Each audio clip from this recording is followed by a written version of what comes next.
All right. I'm so pleased to be here with Dr. Sonny Rosenthal for episode 3 of the Sparty Lab podcast.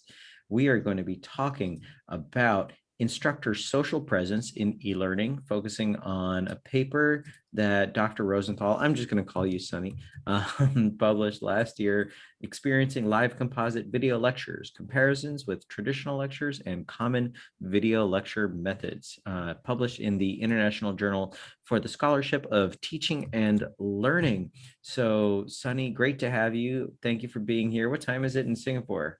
It's 1:40 in the afternoon. Wow. Thanks for having me here. If you're going to call me Sonny, I'm going to call you Robby. Touche. And it's 9:40 p.m. here, so we're on different sides of the world, but I spent my sabbatical in Singapore. I met Sonny because he had a motorcycle helmet in his office, and I was like, oh, this guy's cool. And it turned out we had more than that in common, right? Actually, that's not where we originally met. I think maybe that's where I truly piqued your interest, and that's your memorable moment. But Arul Chib introduced us in the corridor just outside his office. You were strolling down, and he said, "Oh, hey, Sonny, I want you to meet someone. This is Robby." Oh, I see. And you were wearing like a t-shirt and baggy shorts and sneakers, and I was like, who is this grad student? And and then we started talking, and I'm like, wait, this guy's a professor, I can tell. And then we talked more, and I was like, I bet he has tenure too. There I go, making assumptions based on first impressions. Funny. Well, I often pull that one on people when they see me on my skateboard riding through the lecture hall, and they're like, who is this crazy guy? But you know, we have a lot in common in our research interests, and you were also an amazing guide to me in Singapore, teaching me a bit about the beer scene and the sports scene. So thank you for that. And you're welcome. You know, to ice that cake, you're our guest lecturer, our esteemed colleague here, who we're really excited to learn about this topic. So why don't you just tell me about that publication to start off with? I'll give you a little bit of background first. I like watching videos on YouTube, and I watch a lot of videos on science and math. And one of my favorite YouTube channels is called Mathologer.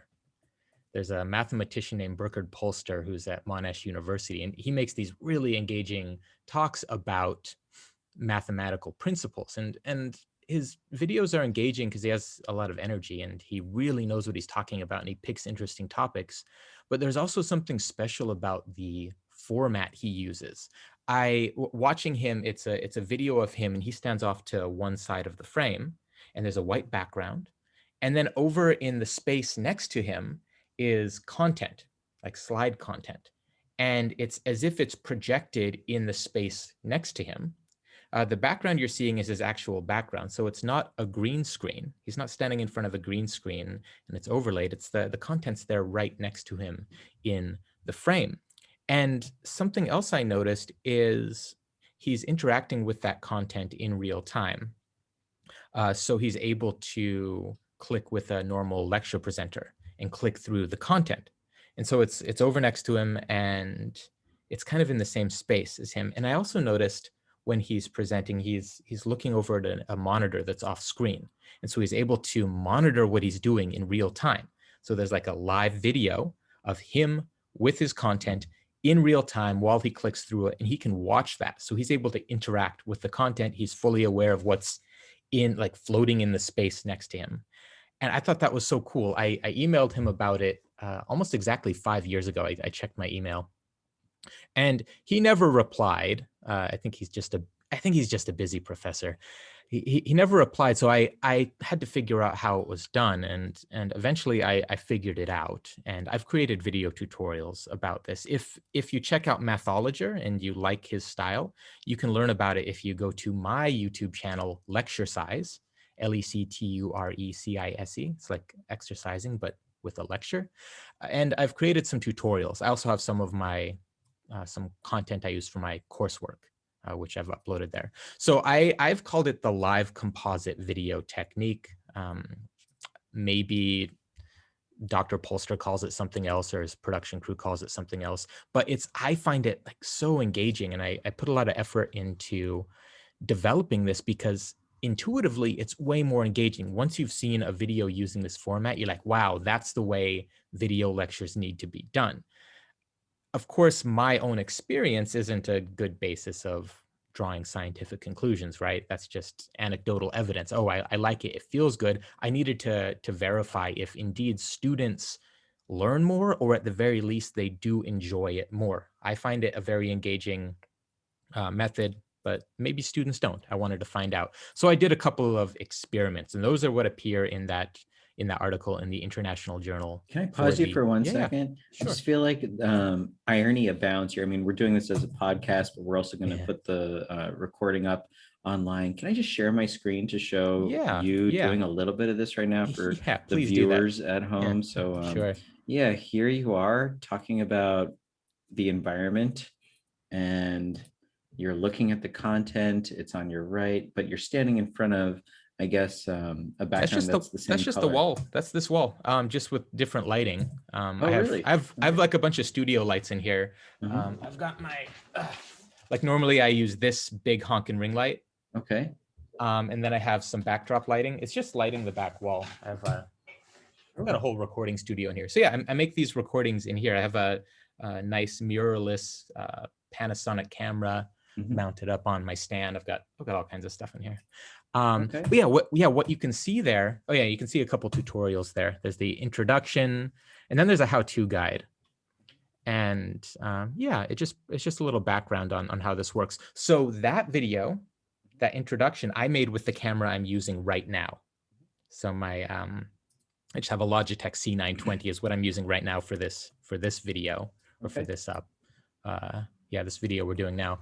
So if you're watching this instead of listening to it, you can see even with this webcam, there's pretty good quality, and you can achieve a pretty nice effect. If you're watching this right now, you're watching a video of us talking about a video of you watching a video of yourself teaching us stuff in this format, which is, and if you're watching this, that's confusing enough. If you're listening, you probably have no idea of what's going on. So you should probably watch this video. Yeah, I should have probably made a decision to go with podcast or vidcast. Maybe there'll be insights here about this podcast idea in general. But anyway, go on. Something I've discovered about the way I present when I'm doing these video lectures is I learn so much through trial and error. And so you might discover that that kind of mixing podcast and video cast in one is problematic, or it might work out. So continuing. So if you're watching this, then you got a glimpse of what those videos are about. And you would have noticed that I'm either looking into the camera or I'm looking over into the space where the content is. And that's something interesting. I'll be returning to that in a little while. But yeah, I want to talk about this study. Because that's like the next study. I'm going to talk about these first two studies, and then this idea of eye contact, or where I'm looking. That's the next development. But I want to start with this article in the International Journal for the Scholarship of Teaching and Learning. So I did a couple of experiments. The first was a between subjects experiment where my collaborator Zachary Walker, he's at University College London in their School of Education or something like that. It's the #1 education school in the world. So like pretty good stuff. So he and I we each created a lecture. His was about habits, good study habits. Mine was about the difference between correlation and causation. Yeah, my topic's way more boring, way more nerdy, but I think it's cool. And we developed these lectures. They were short. I think they were like 5-6 minutes each. And we memorized them. We scripted them and memorized them because we then brought participants into a research lab, and either we gave the lecture verbatim as was scripted. So we'd come into the room, give the lecture, leave the room, and then a graduate research assistant would direct the students to take a follow-up survey. Or the students who were sitting at computers would watch a video lecture, and they either watch the live composite version, which is this fancy technique I've developed, or they would watch a voiceover where it was just the slide content with voice, so no image of the instructor. There was also a picture-in-picture, so slide content with a video of the instructor down in a corner. This is, I think, the most common way video lectures are done. And then there was also a lecture capture where the live lecture itself was recorded. And so the participants watch these, and then we ask them a bunch of questions about their satisfaction, their enjoyment, their preference for that format, their sense of instructor social presence. We also measured learning. We found there weren't any differences in learning outcomes because we measured right after they finished the lecture. And so I think they all just remembered the information they had just been exposed to. But in terms of the more experiential aspects, that's why if you look at the title of the article, it's Experiencing Live Composite Video Lectures, because there were huge differences in the experience. The live lectures, the face-to-face lectures, were generally superior to all the video lecture formats, except for a couple of things. I think it was perceived quality and instructor social presence, maybe.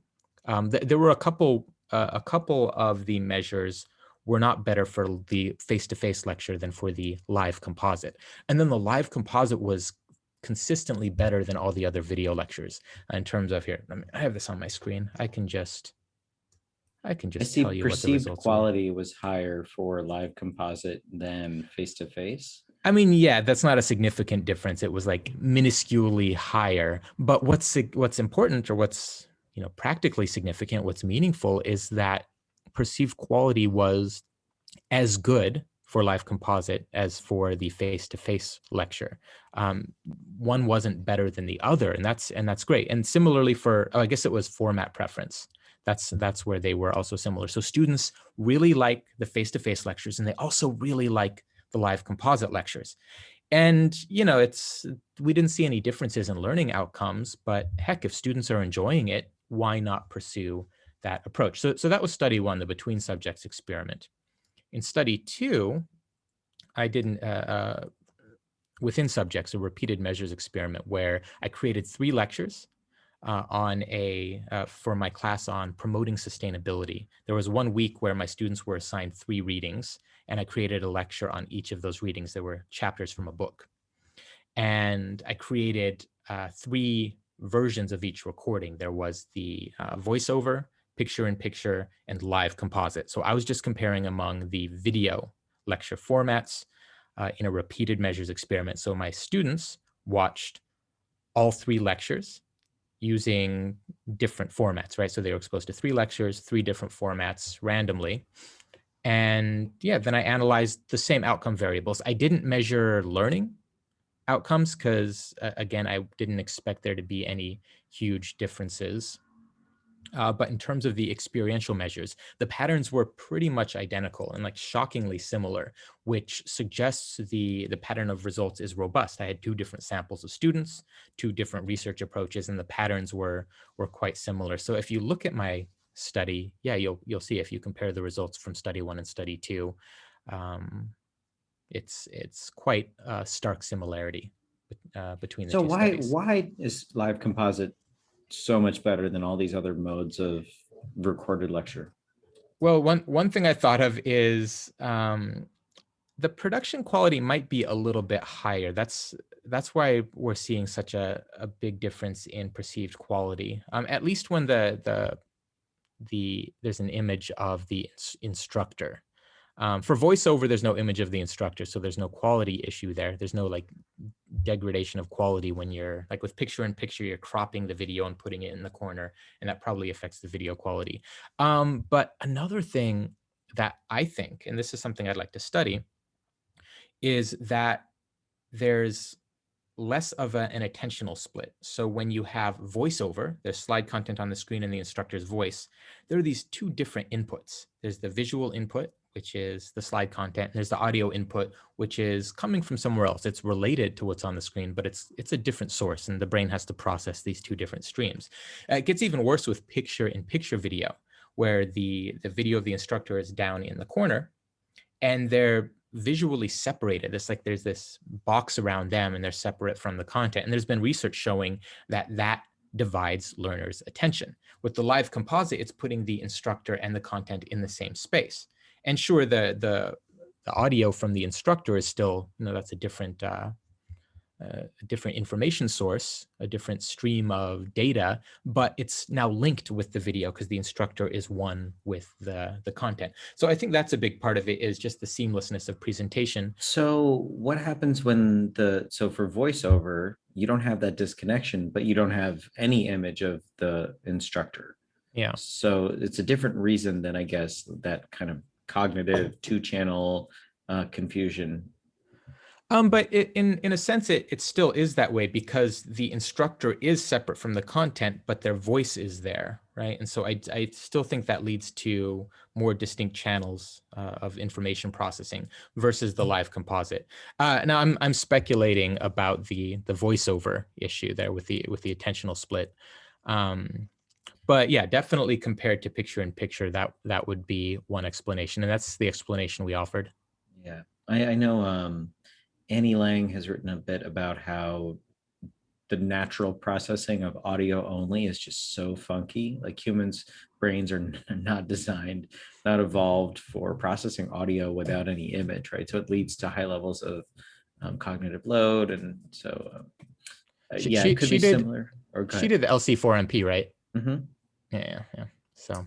And another one with many letters in the acronym.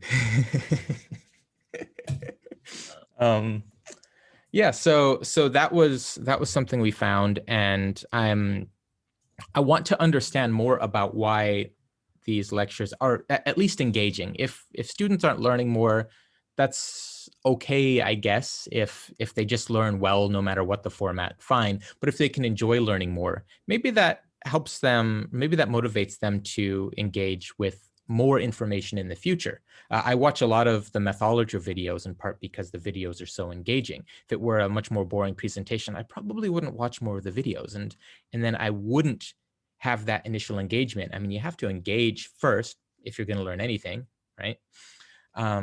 So yeah, so I want to work on this. And earlier I mentioned that in my videos, I'm either looking at the camera or I'm looking over at the content. And here, I'm going to turn my camera a little bit.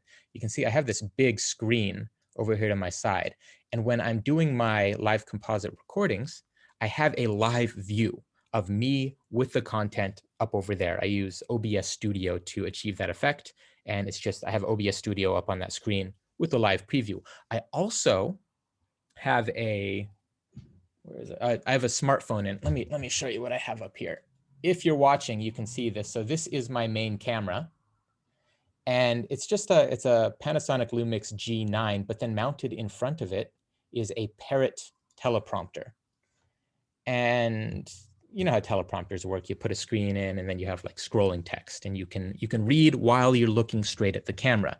I don't use it for text. I put a smartphone in, and I use a network video adapter. It sends my computer's video signal through my Wi-Fi network to my smartphone, and I have a live video output in the teleprompter. So I'm able to watch over on the big screen a live view of me with the content, and I'm able to look right into the camera and watch a live view of me with the video content. So I can monitor the video in real time, and I'm looking either directly at the camera or at the content, because I'm looking at the screen, but the content's here. And if you watch my videos, you'll see it creates this illusion that I'm looking at the content. There's been some research looking at what's called guided gaze, G-A-Z-E, by a researcher named Zhongling P, or P Zhongling, if you're getting the order of her name correct. Her family name is P. She's from, I forget the university in China, but she's actually affiliated with the National Institute of Education in Singapore. And I think she might be in Singapore right now. She's done some work on guided gaze, where either the lecturer is looking directly at the camera or looking directly at the content. And there's have been some other manipulations of things like body positioning. But the consistent finding is looking at the content improves learning. It improves retention and what the other one is, translation, something like that. There are a couple learning outcomes that she has demonstrated are better when the instructor is looking at the content. But if you watch my lectures, I go back and forth a lot. And I think that probably improves engagement, because when I look at the camera, I'm making eye contact, right? And then when I look at the content, I'm engaging with the content. Now, if I'm always looking at the content, it focuses the learner's attention on the content. If I'm always looking at the camera, I lose that, but I gain this probably social connection. So the next study I'm going to be looking at, and this is a project, a grant-funded project currently in development, is to manipulate or to vary the ratio of eye contact versus content engagement. And so we'll have one that's pure eye contact versus pure content engagement, something like 75-25, 50-50, 75 or 25-75. That's our initial idea. And we'll see how important is eye contact for creating that instructor social presence, and how important is the guided gaze for creating positive learning outcomes. And then is there some ideal balance where learning can be enhanced and instructor social presence and the experience of the lecture can be enhanced for maximal benefit? I think it's not very engaging if the instructor is only looking at the content, right? And so I think there does need to be a little bit of back and forth. So what's that ideal level? That's the next study. I'm going to throw my hypothesis in the hat here, and I'm going to say 60-40. Which one's 60? Okay. Content to engagement. Yeah. But I would also look at our meteorologists. Like there's got to be some embedded knowledge in that field, right? About, am I looking at the map and showing the map versus looking at the screen? Like, I don't know where it wouldn't be in a publication, right? You'd have to go find someone in the industry and talk to them. Like, how do you learn this stuff, right? Yeah, that's a good idea. We've already thought to do something that's kind of similar, not for understanding what makes an effective presentation using what is in that case a green screen. But we are doing a content analysis of recorded lectures at NTU. All of the big lectures at NTU get recorded automatically, and we're able to access those and do an analysis looking at how much time the lecturer is looking at what's on the screen versus looking at the audience. What's a DV? Well, no, it's just that we're just you're just going to describe it's descriptive. So we can say that this condition where it's maybe 60-40 is most similar to how lecturers typically present, right? How great would it be if you could somehow get an anonymized data set of student ratings and match it up on that? Like you'd have some privacy issues. But that's a good idea. I'll run this by my team. We know who the instructors, well, if we're going to content analyze a video, we have to get the instructor's permission to do that. Okay. We can access the video, we can watch it, but if we're going to use it for data collection, we have to go through the normal IRB procedure. If we know who the instructors are, we can ask them, would you mind sharing your feedback score for that class that semester? Just the aggregate score. It's totally anonymous. It's anonymous to them. They don't know who the students were. And if they're willing to share, if their scores weren't too low, I think we could do some correlations.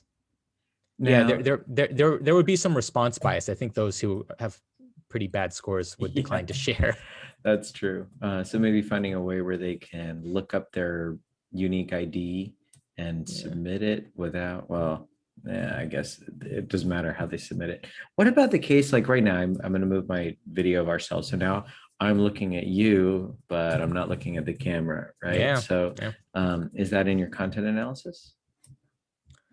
So the ones that we're, the content analysis we're doing will be not for the recorded lectures that everyone's been doing for the past year, but the actual traditional lectures. So we're looking at, we're going to be studying in real life, how much are our professors engaging with the audience versus not engaging with so content. It's not mediated, because in face-to-face communication and face-to-face lectures, the lecturer goes back and forth between what's on the screen and the audience, and sometimes it's for reference so they can remind themselves where they are in the lecture, but other times it's to point at things on the screen and talk the students through what they're talking about on that slide.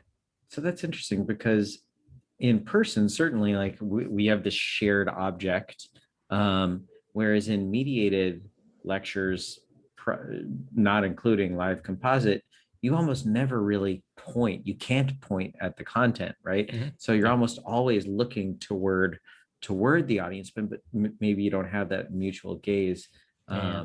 looking at the camera. I think it's Jaron Lanier, who's an early virtual reality researcher who wrote about the challenge of not having a camera right where you're looking, and you've gotten around that through your teleprompter solution with your Wi-Fi. That's amazing. And The app is called Space Desk. You should okay, get it. It's free. You put it on cool. your computer, put it on your phone, connect it. You can use your phone or iPad or other tablet As a monitor as for your as a screen. monitor. There's a little bit of lag, but it's pretty good. Yeah, yeah. Anyway, So you were this, saying. yeah. So I think there are ways around it. Jeremy Balanson at Stanford, who runs the VHIL lab, Virtual Humans Interaction Lab, has been talking about this ever since I met him, almost 20 years ago, as a real hindrance to social connections and mutual gaze in VR studies you can do, right? Because you're all in virtual reality, so you can kind of manipulate where people's heads are facing. Mhm. And I'm like, your solution is a technical solution in hardware. Mhm. Um, but I imagine for things like this, there might be technical solutions in software, right? Like, what if instead of being represented by myself, I'm represented by a photorealistic avatar? And then we could do the study very easily where we just Yeah. tell it like what percentage of the time to look there, to look at the audience, or for which people should I look at them in the moments where maybe they're losing their attention or they're in a different window, like I look right at them. Whereas for the people who are really paying attention, I focus on the content because they don't need that mutual gaze to draw them in. That's interesting. Yes, somehow you could gauge students' attention and like correlate it in real time with the lecturer's style, and then the avatar would automatically update that style based on the what works for those individual students. So you'd have to have some like eye trackers on the students Yeah, and some EEGs attached sure. and just to calibrate the system. You'd have some machine Sure. learning. Yeah. You'd develop that algorithm and then you'd launch it. And yeah, you would need like a really high quality avatar. I think if it's too cartoony or like even somehow in the uncanny valley, I think we've gotten past the uncanny valley, haven't we? Not in Uh, real time avatars. But oh I man, have like that gets me I, to another question. Go on. I was just saying I played Death Stranding. It's the Norman Reedus. You know Norman Reedus, right? No. He plays the um he's in Walking Dead. He's Mhm, the country boy in Walking Dead. mhm. Anyway, he's a popular actor. He was in a video game with Mads Mikkelsen. Do you know Mads Mikkelsen? Okay, okay. Actually, that name is familiar, but go on. He plays Hannibal in I think it's a Netflix series, Hannibal. Okay. Um, Hannibal Lecter. Mhm, And it's new, and they put so much, I think they put the most effort into having pretty photorealistic characters. You should check it out. It's absolutely visually stunning how they did the characters, and all the cutscenes were rendered live, and some of them are getting like super close to real, and it's past examples where there's this uncanny valley. I can imagine what those examples look like, where there's just something a little bit off about the character. It's mm, gotten close to real, but now these subtle things make it seem weird. They've done it so well with Death Stranding, and they had all the like the motion trackers on the face and on the body, mhm, and everything was motion tracked. So it's like they would with animation for films. mhm. But then they implemented this I think they do this with a lot of video games now, but it was absolutely visually stunning Yeah. in Oh, this. that's great. So you'd have to use Norman Reedus's character as your Okay. avatar. Okay. And then it's getting to this point where, yeah, I can engage with this person because they feel real. If it's just Mhm, a cartoon avatar, mhm. you're going to get some psychological distance there. And that might be That's true. disruptive. Yeah. That's true. Though, I mean, I think there's evidence that social presence you can feel social presence with cartoonish avatars. Anthropomorphism is important, but realism isn't as important. The Uncanny Valley certainly breaks it. Yeah. But I want to jump to a different topic before we go down this avatar path, because I could talk about that for months. It's called Live Composite, but somewhat ironically, it's asynchronous. Yeah, so this I've realized in my name, in naming it, it's not that the video is live, although it can be live. So my question is, how could we do this live? But Here, go let on. me hold on. I'm gonna do something. I'm gonna make it live right now. You want to see this? Ew. I can do it while we're chatting. So I'm going to open Sorry up. to the podcast listeners only. You won't get the full effect. You could jump into this video. I don't know. We're about 30 minutes in. Oh yeah, 30 minutes. We shouldn't go too much longer. So we don't. Let me open up one of my lecture slides. Yeah, this one will work. All right, so you'll get to see some of my lecture content. Let me. So what I'm doing right now is I'm opening up a PowerPoint presentation, and I'm opening up OBS Studio, which I use. And let me. OBS is a free open source software, right? Yep, free open source software. Oh no, why isn't this working? It does video editing, and I guess it does kind of real-time management of your video card streams, that kind of thing. Yeah, so it's so OBS stands for Open Broadcaster Software, and it's a tool that broadcasters can use to create like these transitions in broadcasts. And oh no, why isn't this working? Oh, I know why. Maybe. Oh, I know exactly why. I need to. All right, so I'm going to turn off my camera for just a minute. No worries.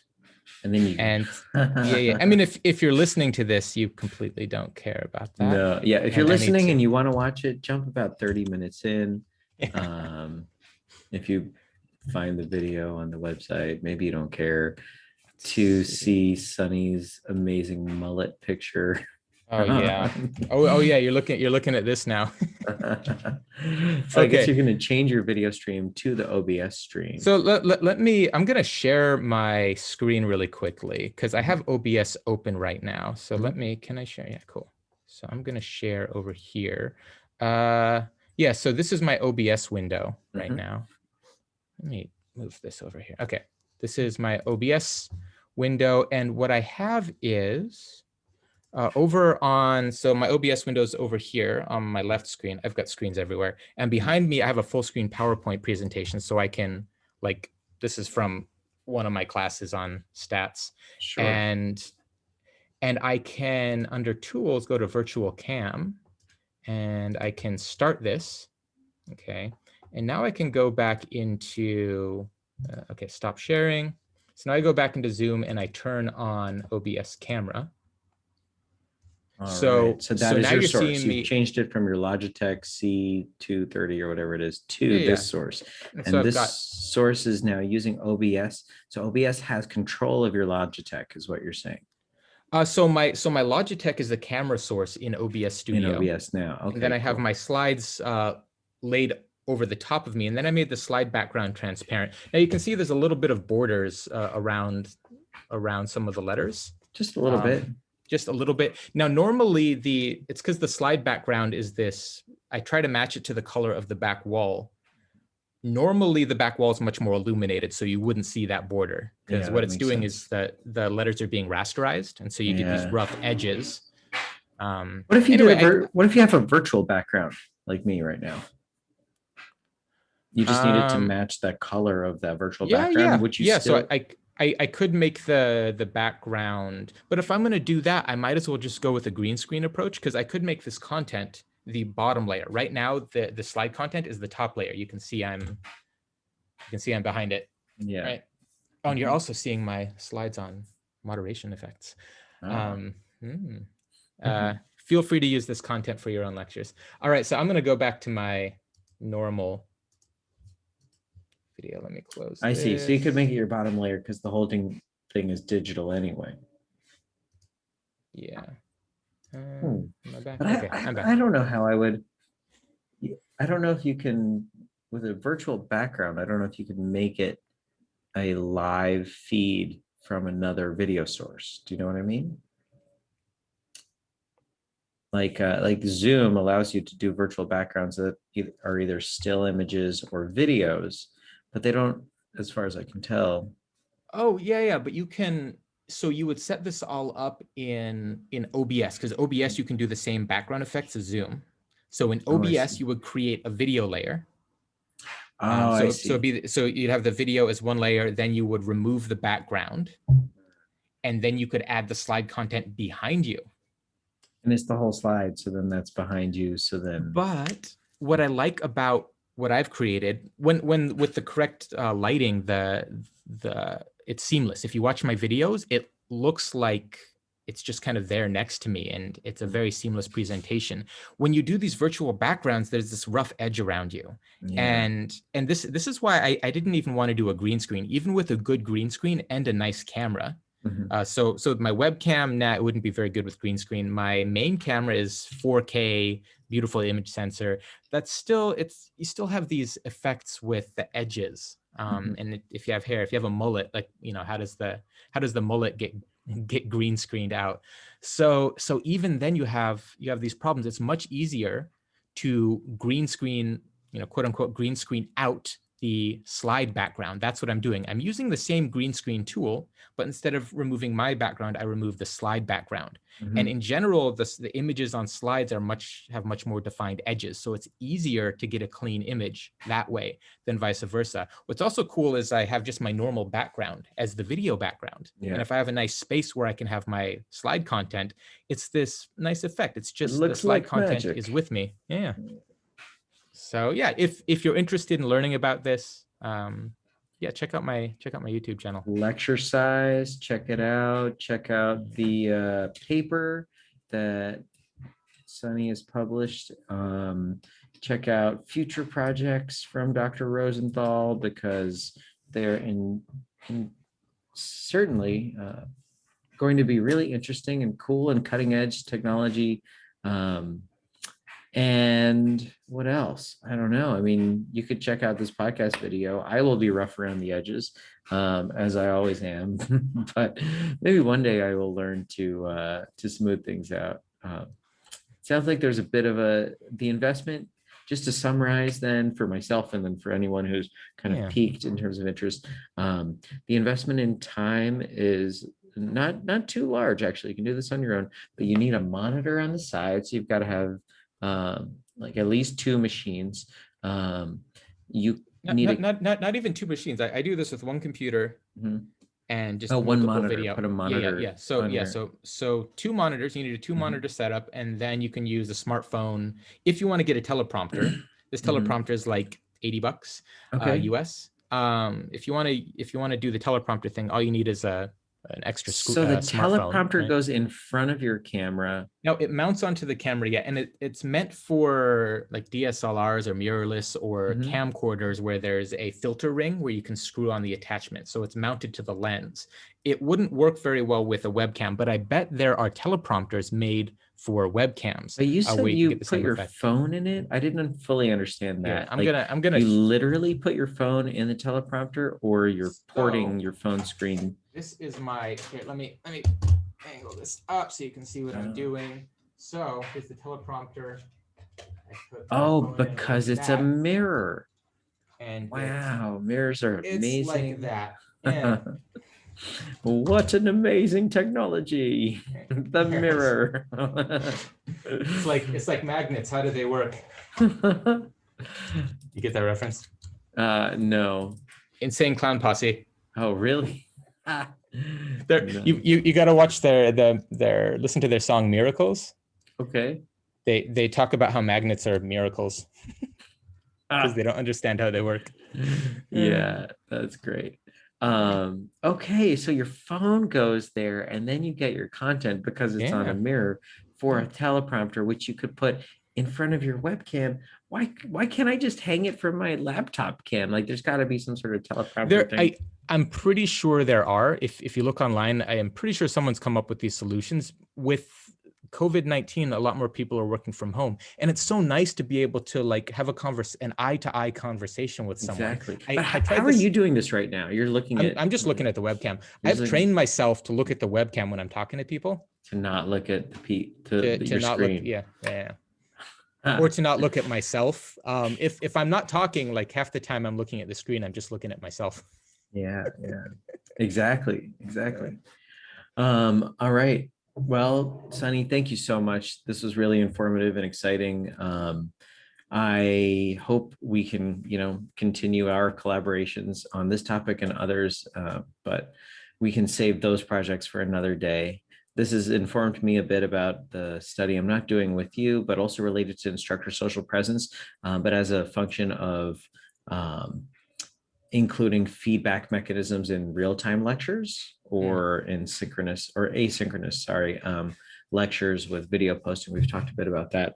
I don't want to go into that because we're kind of, I think 40 minutes is a good amount of time, but is there anything you'd like to conclude? Go ahead.